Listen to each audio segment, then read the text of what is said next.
আসসালামু আলাইকুম দর্শক, এই মুহূর্তে আপনাদেরকে আমি নিয়ে আসছি মুসলিম বাংলা কুইজে। আসেন আপনাদেরকে একসাথে করে নিয়ে আমরা কুইজ খেলি।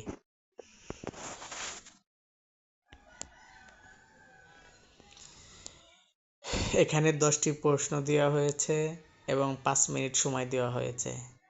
10টি প্রশ্নের 1 নম্বর প্রশ্ন, নবীজি সাল্লাল্লাহু আলাইহি ওয়াসাল্লাম পাহাড়ের চূড়ায় উঠে আহ্বান জানানোর কারণ কি ছিল?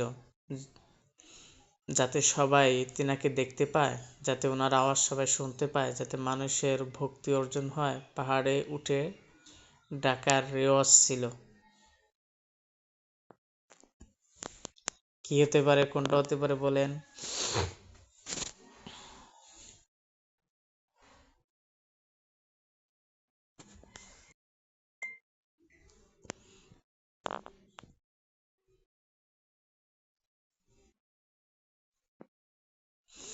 যাতে ওনার আওয়াজ সবাই শুনতে পায়, আমি এটাই দিয়ে দিলাম। দেখা যাক কি হয়। 2 নম্বর, হাদিসের ভাষ্যমতে আল্লাহ তাআলা তার বান্দার তাওবা কতক্ষণ পর্যন্ত কবুল করেন? যতক্ষণ না তার প্রাণ কণ্ঠাগত হয়, যতক্ষণ না সে তার পিতামাতার অবাধ্য হয়, যতক্ষণ না সে এতিমের সম্পদ আত্মসাৎ করে। 3টির কথাই উল্লেখ রয়েছে।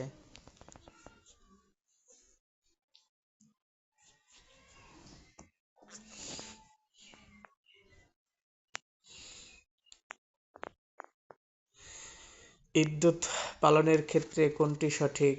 নিজের বাবার ঘরে ইদ্যত পালন করবে, জাঁকজমক চাকচিক্য সাজঘর পরিহার করবে, তালাকের কারণে ইদ্যত হলে স্বামীর থাকা খাওয়ার ব্যবস্থা করবে, রোজই তালাকে স্বামীর সামনে পরিপাটি সেজেগুজে থাকবে। নিজের বাবার ঘরে ইদ্যত পালন করবে। সূরা লাইলে আল্লাহ কাদের জান্নাতে পৌঁছানোর ব্যবস্থা সহজ করবেন বলে জানিয়েছেন?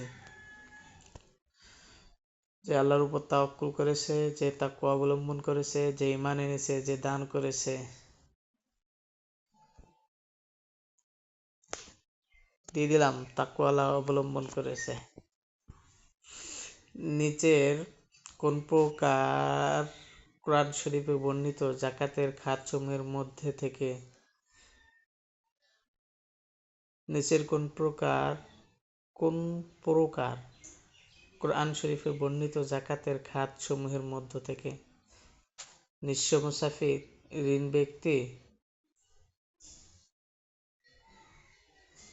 আল্লাহর পথে জিহাদকারী, ইসলামী রাষ্ট্রপ্রধান কর্তৃক যাকাত উসুলের জন্য নিয়োগপ্রাপ্ত ব্যক্তি। কোনটা হবে, কোনটা? দিয়ে দিলাম এটা।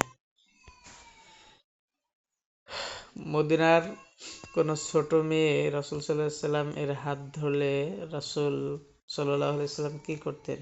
হাত ছেড়ে দিতে বলতেন, তাকে বোঝাতেন, তাকে ধমক দিতেন, তার সাথে ঘুরতেন। আল্লাহ রব্বুল ইজ্জত কোরআনে জুন্নুন মাসওয়ালা বলে উল্লেখ করেছেন কাকে? হযরত ইউনূস আলাইহিস সালামকে। সহজ। সুদ থেকে অর্জিত 1 দিরহাম পরিমাণ ইসলামের দৃষ্টিতে কতবার ব্যভিচার করা অপেক্ষা গুরুতর অপরাধ?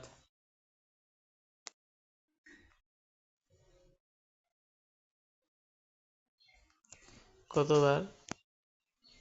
30 বার। রাসূল সাল্লাল্লাহু আলাইহি সাল্লামের উপর কে জাদু করেছিল? উবাই ইবনে খলফ, লাবিদ ইবনে আসম, সারিমি ইবনে মামার, সুলাইমান ইবনে আবু মুলাকা। কেরা করেছিল? আমি জানি না, এটা দিয়ে দিলাম, যাওয়াই হবে। তালাকপ্রাপ্তা এবং বিধবা মহিলার জন্য মারাত্মক কোন অসুবিধা না হলে কার বাড়িতে ইদ্যত পালন ওয়াজিব? বাবার বাড়িতে, স্বামীর বাড়িতে, বাবা ও স্বামীর বাড়ি মিলিয়ে, খালার বাড়িতে, বাবার বাড়িতে। এখন উত্তরগুলো আমরা দেখব। আমাদের সাথে এতক্ষণ থাকার জন্য আপনাকে ধন্যবাদ। মাশাআল্লাহ, আপনার 25% উত্তর সঠিক হয়েছে। আপনার স্কোর 24.7। বাবা, ফেল করলাম, পাস করতে পারলাম না। ঠিক আছে, চলেন আমরা সঠিক উত্তরগুলো দেখে আসি। নবী সাল্লাল্লাহু আলাইহি সাল্লাম পাহাড়ের চূড়ায় উঠে আহ্বান জানানোর কারণ কি ছিল? সঠিক উত্তর, পাহাড়ে উঠে ডাকার রেওয়াজ ছিল। হাদিসের ভাষ্যমতে আল্লাহ তাআলা তার বান্দার তওবা কতক্ষণ পর্যন্ত কবুল করেন? যতক্ষণ না তার প্রাণ কণ্ঠাগত হয়, অর্থাৎ যতক্ষণ না সে মৃত্যুবরণ না করে। ইদ্যত পালনের ক্ষেত্রে কোনটি সঠিক? নিজের বাবার ঘরে ইদ্যত পালন করবে? জাঁকজমক, চাকচিক্য, সাজগোজ পরিহার করবে। তালাকের কারণে ইদ্যত হলে স্বামী থাকা খাওয়ার ব্যবস্থা করবে।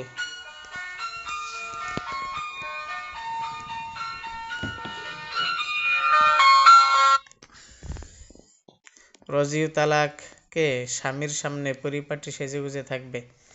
সূরা লাইলে আল্লাহ কাদের জান্নাতে পৌঁছানোর ব্যবস্থা সহজ করবেন বলে জানিয়েছেন? যে তাকে অবলম্বন করেছে, যে ঈমান এনেছে, যে দান করেছে। নিচের কোন প্রকার কোরআন শরীফে বর্ণিত জাকাতের খাতসমূহের মধ্য থেকে নিঃস্ব, মুসাফির, ঋণগ্রস্ত ব্যক্তি, আল্লাহর পথে জিহাদকারী, ইসলামী রাষ্ট্রপ্রধান, কৃতক, জাকাত ওসিলের জন্য নিয়োগপ্রাপ্ত ব্যক্তি?